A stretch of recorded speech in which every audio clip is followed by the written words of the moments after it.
New this morning, October is Vegetarian Month. Adrienne Raimo of One Bite Wellness is here to demonstrate an easy recipe for an 8-ingredient quinoa salad. And I guess the question that I want to know is, why should we consider adding more vegetarian food into our diet? Those who are vegetarians tend to have a lower risk for cardiovascular disease, diabetes, and cancers. So it's always good to add them in. Plus, you get the benefits of more fiber, vitamins, and minerals. So I always like to tell people that it's, during Vegetarian Awareness Month, it's a great time for all of us to be eating more vegetables, especially these green leafy vegetables like kale and collards and dandelion greens, which are kind of hard to incorporate into the diet sometimes, but so worth it. Now, veggies are my favorite. I love vegetables. But talk about why quinoa. What are some of the benefits of quinoa? Quinoa is great. This has all the essential amino acids, so great for people who are trying to follow more of a vegetarian diet.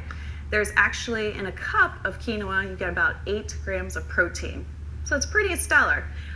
What I like to show too is how you can do a Meatless Monday. So these are some examples of how you can have a breakfast, lunch, and dinner.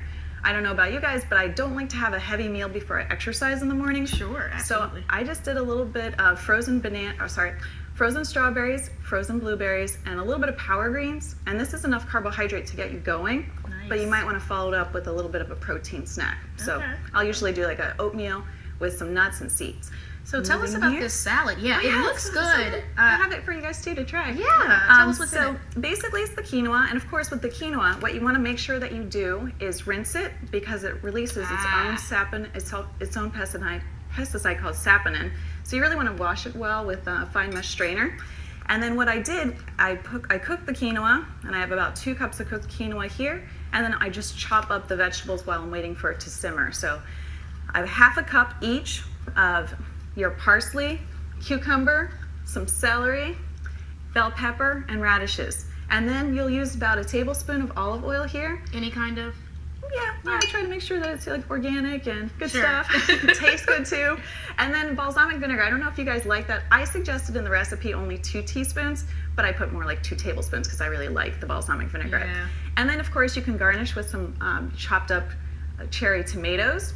And then for dinner, a good option might be a very simple butternut squash and apple soup. Now, is this a cold soup or a warm soup? You can do both. And in fact, you can do the same thing with the quinoa. It's really good warm, but it's also really good cold if you want to bring it in for lunch the next day. You can definitely. Did you say apple? Mm-hmm. Yeah. Can you taste it? Yeah. I Oh, like absolutely. I put a little bit of cinnamon in there too, and Yeah. I fried up some onions and threw them in. And basically, I just put them in a blender. Super simple.